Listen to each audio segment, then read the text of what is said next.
Hello and welcome everyone. स्वागत है आपका मेरे official YouTube channel agriculture success point पर। और आज अपने फर्टिलाइज़र की कुछ बेसिक टर्म्स करेंगे, ठीक है। दो अलग अलग टाइप का इसका क्लासिफिकेशन है, उसको भी अपने पढ़ेंगे, ठीक है ना। अलग अलग है, जैसे इक्विवेलेंटी के बेस पे है आपका, और एक आपका एनालिसिस के बेस पे भी है, ठीक है ना। तो उसको जो है आज अपने इस लेक्चर में कंप्लीट करेंगे। और यदि आप चैनल पर नए हैं तो चैनल को सब्सक्राइब करके बेल आइकन को जरूर दबा देना और वीडियो को लाइक करके शेयर जरूर कर देना। तो चलिए आज के इस लेक्चर को स्टार्ट करते हैं, जिसके अंदर अपने पढ़ेंगे एक तो बेसिक एसिड इक्विवेलेंट और एक बेसिक इक्विवेलेंट, ठीक है ना। इक्विवेलेंट को क्या बोलते हैं, हिंदी में इसको बोलते हैं तुल्यांकी, ठीक है। इसको क्या बोलते हैं, तुल्यांकी बोलते हैं हिंदी के अंदर इक्विवेलेंट को। मतलब एक तुल्यांकी अम्लीयता और इधर क्या हो जाएगा, तुल्यांकी क्षारीयता। हिंदी वाले लिख लेना, तुल्यांकी अम्लीयता और तुल्यांकी क्षारीयता। इसके अंदर क्या है, ये आपको डाटा याद रखना पड़ेगा, ठीक है ना। इस डाटा को अच्छी तरीके से पढ़ लेना, यहाँ से एग्जाम के अंदर क्वेश्चन बहुत बनते हैं, ठीक है ना। तो किस टाइप से याद करना है वो भी मैं बताऊंगा। जैसे एनहाइड्रस जो अमोनिया है, इसका एसिड इक्विवेलेंट कितना होता है, तो 148 होता है, ठीक है। अमोनियम क्लोराइड का कितना होता है, 128 होता है क्या, एसिड इक्विवेलेंट। अमोनियम सल्फेट का कितना होता है, 110, ठीक है। अमोनियम सल्फेट नाइट्रेट का कितना होता है, 93। यूरिया का कितना होता है, 80 to 84। डीएपी का कितना होता है, 77। और एमएपी का क्या होता है, मोनो अमोनियम फॉस्फेट, ठीक है। मोनो अमोनियम फॉस्फेट का एसिड इक्विवेलेंट कितना होता है, 55, ठीक है। ये तो हो गया एसिड इक्विवेलेंट की। अब यहाँ पे बात करते हैं बेसिक इक्विवेलेंट के बारे में। तो कैल्शियम साइनामाइड जो है वो एक बेसिक फर्टिलाइजर है, इसका कितना होता है, 63 होता है बेसिक इक्विवेलेंट, यानी तुल्यांकी क्षारीयता, ठीक है। सोडियम नाइट्रेट का कितना होता है, 29। डाई कैल्शियम फॉस्फेट का कितना होता है, 25 होता है। और कैल्शियम नाइट्रेट का कितना होता है, 21 होता है। अब सर ये तो पढ़ लिया हम लोगों ने क्या क्या है, ठीक है। अब यहाँ से क्वेश्चन क्या बनता है, तो वो देखिए, जिस फर्टिलाइजर का एसिड इक्विवेलेंट ज़्यादा होएगा, इसको अच्छे तरीके से नोट कर लेना, जिस फर्टिलाइजर का एसिड इक्विवेलेंट ज़्यादा होएगा उसकी एसिडिटी भी उतनी ही ज़्यादा होएगी, ठीक है। जिस फर्टिलाइजर का बेसिक इक्विवेलेंट जितना ज़्यादा होएगा उसकी जो एल्केनिटी है, क्षारीयता है, वो उतनी ही ज़्यादा होएगी, ठीक है। कैसे समझेंगे इसको, जैसे एनहाइड्रस अमोनिया है, तो एनहाइड्रस अमोनिया जो है इसके अंदर सबसे ज़्यादा एसिडिटी होती है, ठीक है, क्योंकि इसका एसिड इक्विवेलेंट सबसे ज़्यादा है, 148 है, ठीक है ना। तो जो एनहाइड्रस अमोनिया है, इस फर्टिलाइजर का अपने यदि यूज़ करेंगे, ठीक है, किसके अंदर, अपनी जो सोइल है, तो वहाँ पर सबसे ज़्यादा अम्लीय जो है सोइल बनेगी, ठीक है।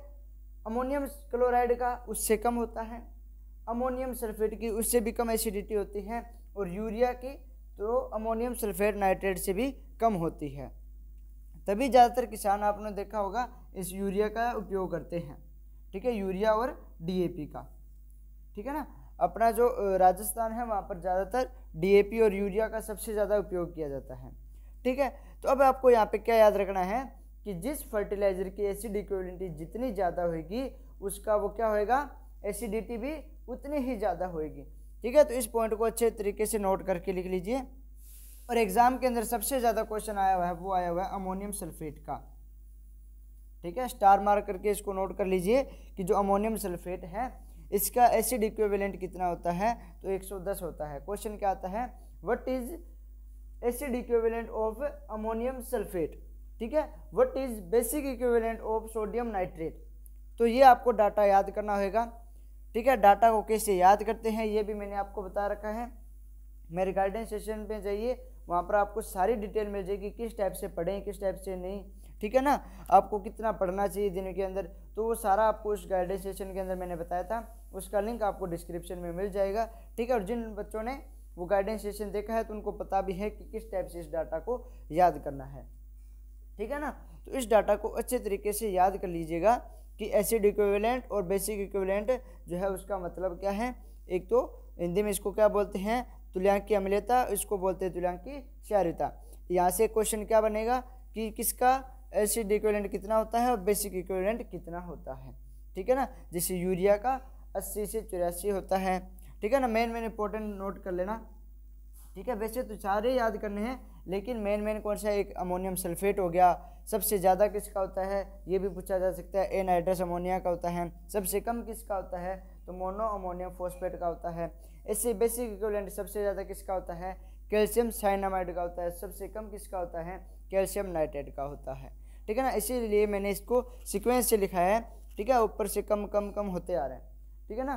तो आपको ये सीक्वेंस से लिखा है, इसी सीक्वेंस से आप इसको याद रखेंगे, ठीक है ना। तो आपसे पूछा ये भी क्वेश्चन जा सकता है कि सबसे ज़्यादा एसिडिक फर्टिलाइजर कौन सा है, ऑप्शन दिए होंगे, तो आपको एसिड इक्विवेलेंट से आपको बताना होगा कि ये सबसे ज़्यादा एसिडिक है, ये सबसे ज़्यादा बेसिक है, ठीक है ना। यदि आपसे ऑप्शन में पूछा जाए कि which of the following fertilizer is a low basic equivalent, ठीक है ना, आपको ये चारों ही ऑप्शन दिए हो तो आपको किस पे टिक करना होगा, कैल्शियम नाइट्रेट पे टिक करना होगा, ठीक है ना। तो ये था एसिड इक्विवेलेंट और बेसिक इक्विवेलेंट। इसके बाद में अपने बात करते हैं लो एनालिसिस फर्टिलाइजर और हाई एनालिसिस फर्टिलाइजर। यदि आप चैनल पर नए हैं तो चैनल को सब्सक्राइब करके बेल आइकन को ज़रूर दबा देना और वीडियो को ज़्यादा से ज़्यादा शेयर करना, ठीक है। अब अपने बात करेंगे लो एनालिसिस फर्टिलाइजर और हाई एनालिसिस फर्टिलाइजर, ठीक है। लो एनालिसिस, आज का वैसे लेक्चर छोटा ही रहेगा तो इसके अंदर अपने छोटे छोटे टर्म्स की बात करेंगे, ठीक है ना। इसके बाद में अपने एक क्लास जो है उसकी रहेगी फर्टिलाइजर एप्लीकेशन की, ठीक है ना, जिसके अंदर अपने किस प्रकार से उर्वरकों का छिड़काव करते हैं, ठीक है ना, वो सारा उसका चार्ट बनाएंगे पहले, फिर उसको थ्योरी के अंदर कवर करेंगे, ठीक है। इसके बाद में अपना रह जाएगा न्यूमेरिकल। न्यूमेरिकल बहुत इंपॉर्टेंट है फर्टिलाइजर के, जहाँ से क्वेश्चन बहुत आते हैं, ठीक है ना। किसी न किसी कंपटीशन एग्जाम को आपको देखने को मिल ही जाता है इसका न्यूमेरिकल, ठीक है। वो भी अपने अच्छी तरीके से करेंगे, लगभग उसके 10-12 न्यूमेरिकल अपने करेंगे, ठीक है। लो एनालिसिस फर्टिलाइजर और एक high analysis fertiliser. High analysis fertilizer, ठीक है। लो एनालिसिस फर्टिलाइजर और हाई एनालिसिस फर्टिलाइजर, ठीक है। अब हाई एनालिसिस फर्टिलाइजर क्या होता है और लो एनालिसिस फर्टिलाइजर क्या होता है, इसकी बात अपने करते हैं। देखिए, ऐसा फर्टिलाइजर जिसके अंदर जो प्राइमरी न्यूट्रिएंट होते हैं, कौन कौन से होते हैं प्राइमरी न्यूट्रिएंट आपके, नाइट्रोजन, फास्फोरस और पोटेशियम, ठीक है। इन तीनों का टोटल, ठीक है, इन तीनों का टोटल यदि 25% से कम है तो वो कौन से होंगे आपके, लो एनालिसिस फर्टिलाइजर। और यदि किसी फर्टिलाइजर के अंदर प्राइमरी न्यूट्रिएंट जो है उनका टोटल 25% से ज़्यादा है तो वो कौन से होंगे आपके, हाई एनालिसिस फर्टिलाइजर। समझ आ गया कि ऐसे फर्टिलाइजर जिनके अंदर टोटल प्राइमरी न्यूट्रिएंट का जो है वो कितने होने चाहिए, लेस देन 25% होने चाहिए, वो कौन से होते हैं आपके, लो एनालिसिस फर्टिलाइजर। और जिनके अंदर टोटल प्राइमरी न्यूट्रिएंट 25% से मोर देन होते हैं वो होते हैं आपके हाई एनालिसिस फर्टिलाइजर, ठीक है। तो ये आपको याद रखना है। डेफिनेशन इसकी किस टाइप से लिखेंगे वो देखते हैं अपने। Fertiliser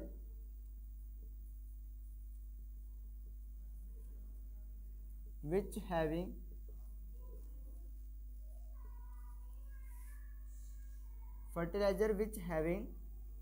less than 25% total primary nutrient, ठीक है। Fertilizer which having less than 25% total primary nutrient, तो उसको क्या बोलेंगे, लो एनालिसिस फर्टिलाइजर, ठीक है। हाई एनालिसिस में क्या लिखेंगे, fertilizer which having more than 25% total primary nutrient, ठीक है, that is called high analysis fertilizer. समझ आ गई। अब इसके एग्जाम्पल की बात करते हैं। सबसे पहले अपन एग्जाम्पल लेते हैं यूरिया को ही, ठीक है। यूरिया के अंदर NPK लिख लेते हैं, ऐसे नहीं, रुको एक बार, अपन सभी को एक साथ लिख लेते हैं, फिर उनके आगे लिख लेंगे लो है या हाई है। ये नाइट्रोजन, फास्फोरस और पोटेशियम, ये तीनों प्राइमरी न्यूट्रिएंट आ गए। अब यूरिया के अंदर क्या होता है, नाइट्रोजन होता है ना, कितना होता है 46%, फास्फोरस नहीं होता और पोटेशियम भी नहीं होता, मतलब इसका टोटल कितना हुआ 46%। ये 25% से ज़्यादा है ना, तो ये किसका एग्जाम्पल हो जाएगा आपका हाई एनालिसिस फर्टिलाइजर, ठीक है ना। मतलब प्राइमरी न्यूट्रिएंट का टोटल कितना आया 46 आया, और 46 आते ये क्या हो गया अपना हाई एनालिसिस फर्टिलाइजर हो गया। वहीं यदि अपने देखें DAP का, DAP में क्या होता है, नाइट्रोजन भी होती है, फास्फोरस भी होती है और पोटेशियम नहीं होता। फास्फोरस 46% और नाइट्रोजन 18%, तो कितना हो जाएगा भैया 64%, इतने होएगा ना, हाँ 64% होएगा, ठीक है। तो मतलब ये भी हो गया 25% से ज़्यादा, तो ये भी क्या होता है आपका हाई एनालिसिस फर्टिलाइजर होता है। इसके बाद में अपने एग्जांपल लेते हैं SSP को, single super phosphate. Single super phosphate में नाइट्रोजन होती है क्या, नहीं। फास्फोरस होती है जी, होती है, कितनी होती है 16%।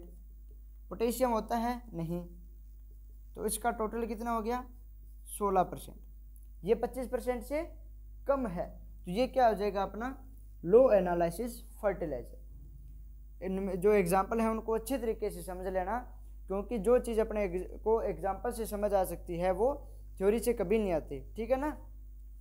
तो पहले अपने यूरिया एग्जाम्पल लिया, इसके अंदर एक और चीज़ याद रखना, जैसे अभी SSP की बात की अपनों, तो SSP के अंदर अपने बात करें तो सल्फर भी होता है 12%, लेकिन जो अपनों ने डेफिनेशन लिखी है उसके अंदर क्या लिखा है कि टोटल प्राइमरी न्यूट्रिएंट, प्राइमरी कौन से होते हैं आपके NPK, ठीक है। मतलब जो प्राइमरी न्यूट्रिएंट है उनका ही टोटल देखना है, ऐसे नहीं कि जितना उसके अंदर न्यूट्रिएंट है उनका टोटल, ठीक है ना।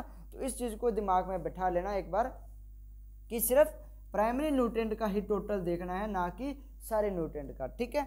तो यूरिया के अंदर 46% था और इसके अंदर कोई प्राइमरी न्यूट्रिएंट नहीं होता, इसलिए ये क्या है एक हाई एनालिसिस फर्टिलाइजर है।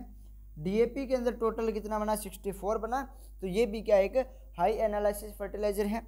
सिंगल सुपर फॉस्फेट के अंदर कितना होता है 16% होता है, ये भी एक हाई एनालिसिस फर्टिलाइजर है। फिर अपने बात करते हैं सोडियम नाइट्रेट की।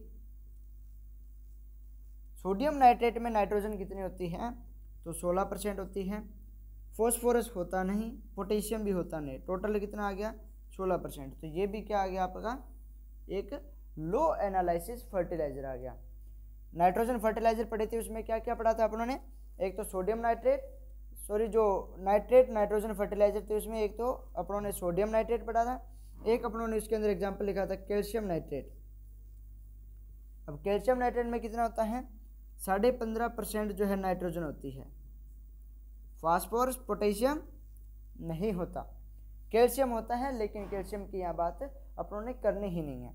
तो इसका टोटल हो गया 15.5, तो ये भी क्या एक लो एनालिसिस फर्टिलाइजर है। इसके बाद में अपने बात करते हैं पोटेशियम नाइट्रेट की। आपके नाइट्रोजन नाइट्रेट फर्टिलाइजर तीनों ही इसके अंदर अपनों ने एग्जाम्पल में समझ लिए हैं। पोटेशियम नाइट्रेट की बात करूं तो नाइट्रोजन इसमें कितनी होती है 13% होती है, फॉस्फोरस होती नहीं, पोटेशियम होता है 44%, टोटल कीजिए, ठीक है ना। तो 57 आ गया।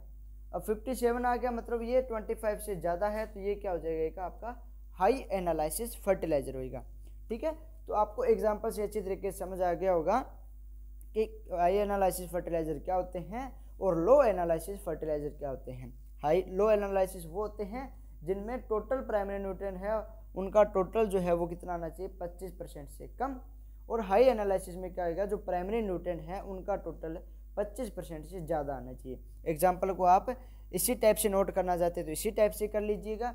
यदि आप अलग अलग सीधा यहाँ पे डायरेक्ट लिखना चाहते हैं कि यूरिया DAP और आपका पोटेशियम नाइट्रेट हाई एनालिसिस का है, और SSP सोडियम नाइट्रेट और कैल्शियम नाइट्रेट इनको आप सीधे ही लिख सकते हैं। मेरे हिसाब से ये बेटर रहेगा, ताकि आपको जब भी आप दोबारा रिवीजन करते हैं तो आपको अच्छे तरीके से समझ आ जाएगा। तो आप इसको इस टाइप से नोट कर लीजिए एक बार, ठीक है। आपको 1 मिनट का टाइम है, इसके बाद में अपने नेक्स्ट पढ़ेंगे स्ट्रेट फर्टिलाइज़र, कॉम्प्लेक्स और आपके जो मिक्स्ड फर्टिलाइज़र है उसकी डेफिनेशन हो गया, और उनके एग्जाम्पल पढ़ेंगे।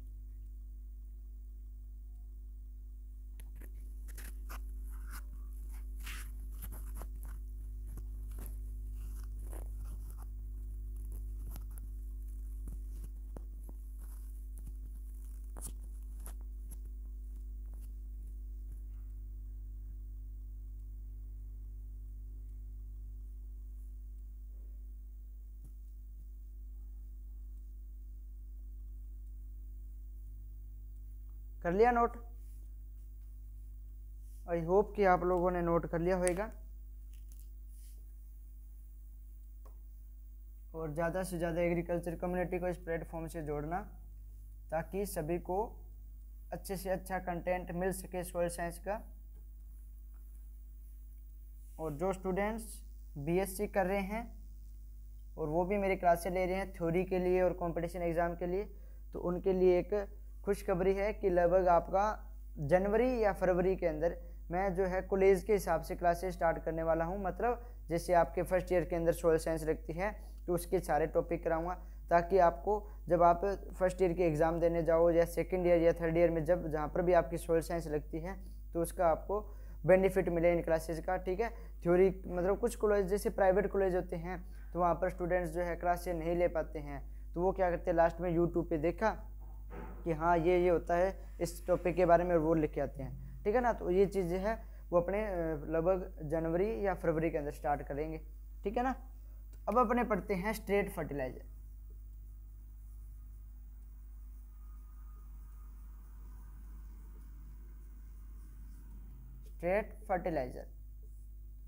स्ट्रेट फर्टिलाइजर क्या होता है? देखिए स्ट्रेट फर्टिलाइजर इसको हिंदी में बोलते हैं सरल उर्वरक, ठीक है, सरल उर्वरक। स्ट्रेट फर्टिलाइजर क्या होते हैं? ऐसे फर्टिलाइजर जिनके अंदर प्राइमरी न्यूट्रिएंट कितना हो, सिर्फ एक ही प्राइमरी न्यूट्रिएंट हो, वो कहलाते हैं आपके सरल उर्वरक या स्ट्रेट फर्टिलाइजर, ठीक है। Fertilizer which having only one primary nutrient that is called straight fertilizer, ठीक है। समझ आ गई डेफिनेशन? तो इसको लिख लेते हैं, fertiliser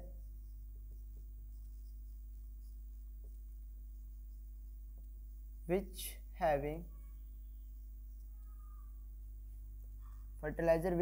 only one primary nutrient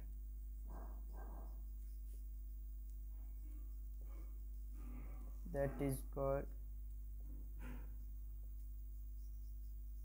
straight fertilizer,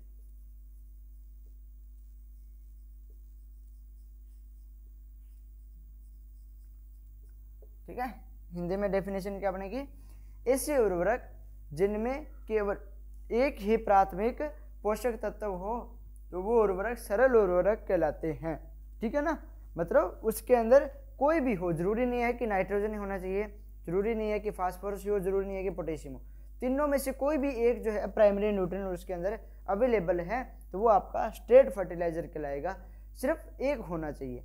example की बात करते हैं, यूरिया NPK, यूरिया के अंदर नाइट्रोजन होती है ना, ठीक है। फास्फोरस होती है क्या? नहीं। पोटेशियम होता है क्या? नहीं। तो ये क्या एक अपना स्ट्रेट फर्टिलाइजर है, मतलब यूरिया के अंदर सिर्फ एक ही प्राइमरी न्यूट्रिएंट होता है। वहीं SSP की बात करते हैं, SSP में क्या होता है? नाइट्रोजन नहीं होता, फास्फोरस होता है, पोटेशियम नहीं होता, तो ये भी क्या एक स्ट्रेट फर्टिलाइजर है। वहीं यदि मैं बात करूँ सोडियम नाइट्रेट की, नाइट्रोजन इसमें होती है, फास्फोरस और पोटेशियम नहीं होता, तो ये भी क्या एक आपका स्ट्रेट फर्टिलाइजर है। वहीं अपने बात करें DAP की, DAP में नाइट्रोजन होती है 18%, फास्फोरस भी होता है, पोटेशियम नहीं होता, तो ये क्या आपका स्ट्रेट फर्टिलाइजर नहीं है, ठीक है ना। एग्जाम्पल से आपको समझ आ गया होगा कि यूरिया के अंदर सिर्फ एक ही प्राइमरी न्यूट्रिएंट होता है, तो ये क्या है अपना स्ट्रेट फर्टिलाइजर है, सरल उर्वरक है। एसएसपी में सिर्फ फॉस्फोरस होता है। सोडियम नाइट्रेट के अंदर सिर्फ नाइट्रोजन होती है। डीएपी के अंदर नाइट्रोजन और फॉस्फोरस दोनों होते हैं, तो ये अपना स्ट्रेट फर्टिलाइजर नहीं होता है। यदि मैं वहीं पे बात करूं पोटेशियम नाइट्रेट की, तो इसके अंदर नाइट्रोजन भी होता है, फॉस्फोरस नहीं होता, पोटेशियम होता है, तो ये भी अपना क्या है स्ट्रेट फर्टिलाइजर नहीं है। तो इनको विद एग्जांपल नोट कर लीजिए कि आपका स्ट्रेट फर्टिलाइजर कौन सा है, स्ट्रेट फर्टिलाइजर है उसके एग्जांपल कौन कौन से हैं, ठीक है ना। डीएपी किस कारण नहीं है, सोडियम जो पोटेशियम नाइट्रेट है वो भी अपना सरल उर्वरक जो है वो क्यों नहीं है। तो आप इसको इस टाइप से डायग्राम बना के नोट कीजिएगा, ताकि आपको दोबारा जब इसका रिवीजन करो तो आपको आसानी से समझ आ सके, ठीक है ना। तो इसको अच्छे तरीके से एक बार नोट कीजिए।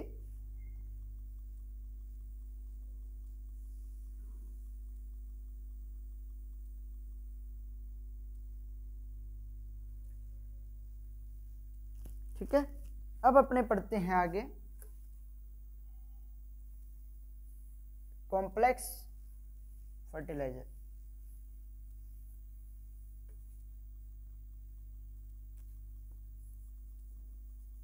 कॉम्प्लेक्स फर्टिलाइजर जिसको क्या बोलते हैं अपने संयुक्त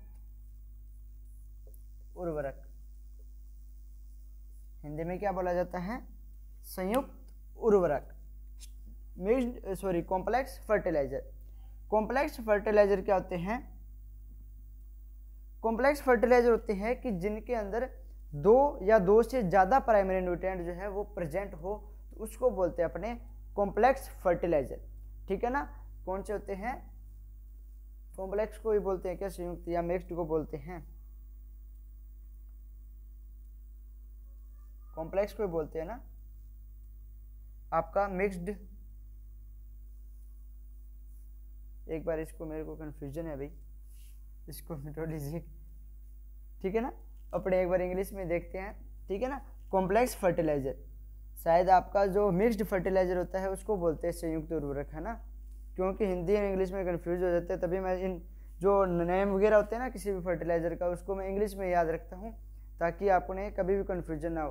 तो आई होप कि आपका जो कॉम्प्लेक्स फर्टिलाइजर है उसको संयुक्त उर्वरक शायद तक नहीं बोला जाता है, मिक्स्ड फर्टिलाइजर जो है उसको बोला जाता है, नहीं, हाँ इसी को बोलते हैं, मिक्स्ड फर्टिलाइजर को बोलते हैं मिश्रित, कॉम्प्लेक्स जो है वो संयुक्त ही रहेगा।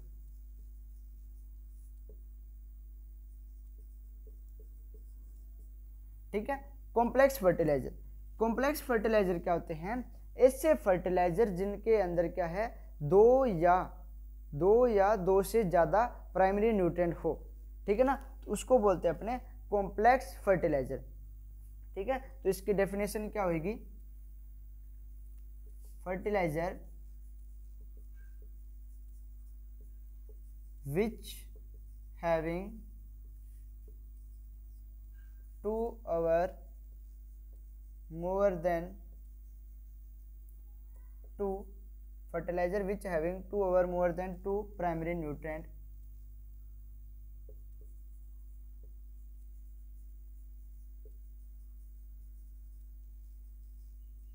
that is called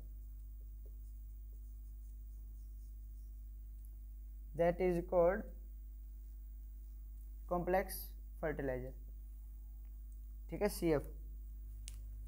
ठीक है, मतलब क्या हो गया कि दो या दो से ज़्यादा, ठीक है, दो या दो से ज़्यादा यदि उसके अंदर प्राइमरी न्यूट्रिएंट है तो वो क्या कहलाएगा, आपका कॉम्प्लेक्स फर्टिलाइजर कहलाएगा। ठीक है ना, तो इसको आप अच्छे तरीके से डेफिनेशन को नोट कीजिए कि fertilizer which having 2 or more than 2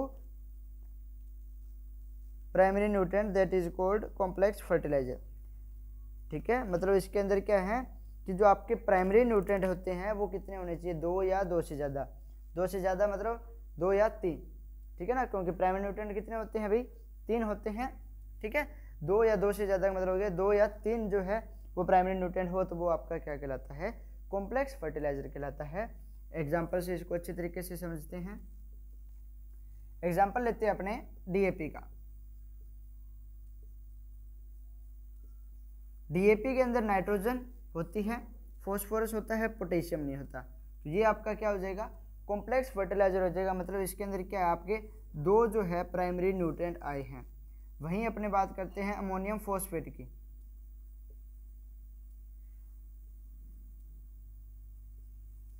ठीक है, अमोनियम फॉस्फेट है जो अपनों ने पढ़ा था अमोनिकल फर्टिलाइजर के अंदर, ठीक है ना, जिसके अंदर 20% नाइट्रोजन थी और 20% क्या थी, फॉस्फोरस थी। मतलब इसके अंदर नाइट्रोजन भी है, फॉस्फोरस भी है, पोटेशियम नहीं है। तो ये अपना क्या हो जाएगा, एक कॉम्प्लेक्स फर्टिलाइजर हो जाएगा। कॉम्प्लेक्स कौन से होते हैं, जिनके अंदर दो से ज़्यादा प्राइमरी न्यूट्रिएंट हो, वो कहलाते हैं आपके कॉम्प्लेक्स फर्टिलाइजर। एग्जाम्पल हो जाएगा आपका डीएपी और अमोनियम फॉस्फेट। इसको अच्छे तरीके से नोट कीजिए कि कौन कौन से आपके एग्जाम्पल है किसके, कॉम्प्लेक्स फर्टिलाइजर के। ठीक है ना, एक आपका आ जाता है डीएपी, एक आ जाता है आपका अमोनियम फॉस्फेट। ठीक है,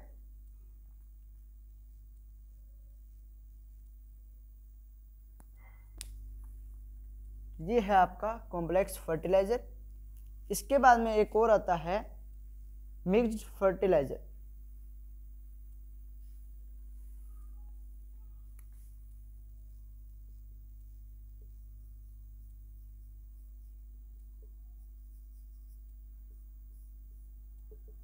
मिक्स्ड फर्टिलाइजर को बोलते हैं मिश्रित उर्वरक।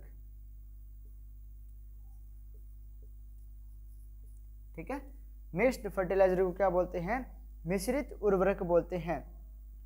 अब मिक्स्ड फर्टिलाइजर क्या होता है कि जिसके अंदर, जो याद ढंग से सुनना इसको, जिसके अंदर स्ट्रेट फर्टिलाइजर ही प्रेजेंट हो तो उसको क्या बोलते हैं, अपने मिक्स्ड फर्टिलाइजर बोलते हैं। अब स्ट्रेट फर्टिलाइजर कौन से होते हैं, जिनके अंदर क्या हो, सिर्फ ओनली एक ही प्राइमरी न्यूट्रिएंट प्रेजेंट हो तो उसको बोलते हैं अपने स्ट्रेट फर्टिलाइजर। ये अभी अपनों ने पढ़ा था कि स्ट्रेट फर्टिलाइजर क्या होता है, जिसके अंदर सिर्फ एक ही प्राइमरी न्यूट्रिएंट जो है वो प्रेजेंट हो।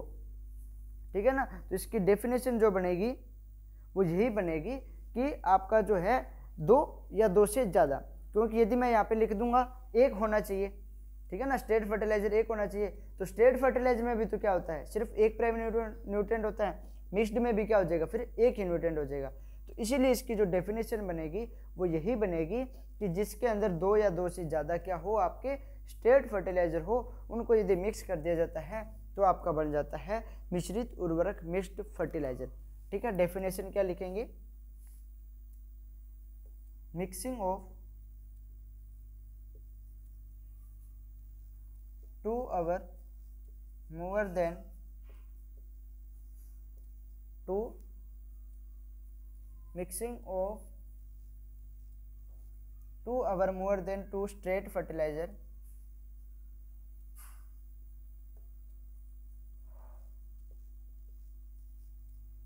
mixing of 2 or more than 2 straight fertilizer, that is called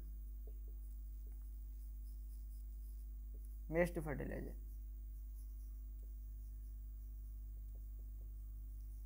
ठीक है, उसको बोलते हैं मिश्रित उर्वरक। ठीक है, और ये जो है डेफिनेशन ये मैं अपने हिसाब से लिखाता हूँ। ठीक है ना, यदि आपको लगे कि इसके अंदर ये इज वगैरह नहीं आना चाहिए, ऑफ नहीं आना, वो अपने हिसाब से सही कर लेना। मैं अपनी तरफ से बिल्कुल आपको राइट करके लिखाता हूँ। ठीक है, तो mixing of 2 or more than 2 straight fertilizer, that is called mixed fertilizer. मतलब उसके अंदर आपके दो या दो से ज़्यादा कौन से होने चाहिए, सरल उर्वरक होने चाहिए, उनको बोलते हैं अपने मिक्स्ड फर्टिलाइजर। ठीक है, दो या दो से ज़्यादा सरल उर्वरक को क्या कर दो, मिक्स कर दो, उसको बोलेंगे अपने मिक्स्ड फर्टिलाइजर, मिश्रित उर्वरक। अब एग्जाम्पल की बात आती है, तो एग्जाम्पल है आपका इफ्को 2। इफ्को 2 जो है वो क्या आपका मिक्स्ड फर्टिलाइजर है, मिश्रित उर्वरक है। ठीक है, तो इसको नोट कर लीजिए कि mixing of 2 or more than 2 straight fertilizer, that is called mixed fertilizer. Example हो जाएगा आपका इफ्को 2। ठीक है, इसके बाद आता है आपका एक फर्टिलाइजर रेशियो। आप टर्म देखते हो फर्टिलाइजर रेशियो। फर्टिलाइजर रेशियो क्या होता है, रिलेटिव प्रोपोर्शन ऑफ NPK। ठीक है, relative proportion of NPK, that is called fertilizer ratio. ठीक है ना, फर्टिलाइजर रेशियो क्या होता है कि जो आपका NPK होता है उसका रिलेटिव रेशियो ही क्या कहलाएगा, आपका फर्टिलाइजर रेशो कहलाता है, फर्टिलाइजर अनुपात कहलाता है, उर्वरक अनुपात। ठीक है, हिंदी में बोलते हैं इसको उर्वरक अनुपात। तो इसको लिख लीजिए, रिलेटिव प्रपोर्शन ऑफ 2 और मोर, सॉरी वो फर्टिलाइजर वर्ड डेफिनेशन नहीं याद रही है, relative proportion of NPK, that is called fertilizer ratio। ठीक है, जैसे मान लो कोई भी फर्टिलाइजर है, उसके अंदर मान लो 16% नाइट्रोजन हो, 32% क्या हो फास्फोरस, और फिर 16% पोटास हो। ठीक है, तो इसका रेशो क्या हो जाएगा, 16 से निकाल कट कर दो इसको, 16 दूना 32 और 16। ठीक है, तो इसका फर्टिलाइजर रेशो क्या बन जाएगा, 1:2:1। ठीक है, इसको डिवाइड करके अपनों ने छोटा कर लिया। ठीक है, 1:2:1, ये जो है एक फर्टिलाइजर रेशो आ जाता है। ठीक है ना। और एक चीज़ याद रखना, ये फर्टिलाइजर रेशो जो है वो पल्स क्रॉप के लिए बेस्ट रहता है, क्योंकि पल्स क्रॉप के अंदर क्या रखते हैं अपने, फॉस्फोरस जो है उसको ज़्यादा रखा जाता है ना। ठीक है, तो ये आपको याद रखना है, 1:2:1।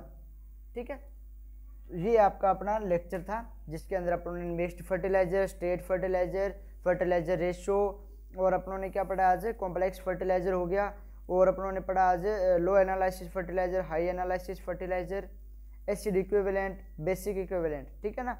और कल अपने पढ़ेंगे फर्टिलाइजर एप्लीकेशन। आई होप कि आपको ये लेक्चर अच्छा लगा होगा।